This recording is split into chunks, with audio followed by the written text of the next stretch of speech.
কেমন লাগে এখানকার চা খেয়ে কিরকম লাগে? ভালো লাগে? সামনেই বানাচ্ছে। আচ্ছা, এর মধ্যে দেখো একটা কিউবের দাম আছে। হ্যাঁ কিউবের তো দাম আছে।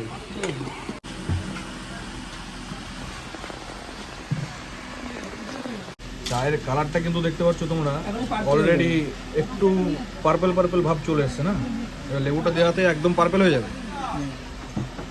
দেখতে পাচ্ছ পাশে নিচে পড়েছে, নিচে পড়েছে দেখতে পাচ্ছ, কালারটা দেখো কতটা চেঞ্জ হয়ে গেছে। Rose water. গোলাপ জল। এই চাটা খাবে না অমৃত, সবাই যদি বানাতে পারে না। আমি হলপ করে বলতে পারি এরকম চা শুধু গ্র্যাজুয়েট চা ছাড়া কেউ বানাতে পারে না। সিরিয়াস, যদি প্রথম মানে মাস্টার লোক হয়ে থাকে ফাউন্ডেশনে নর্মাল চা কিন্তু বিক্রিয়া করা মানে অ্যাকচুয়ালি ক্রস যেমন করে না, ক্রক্স, এটা আমি যেমন এটা ক্রক্স।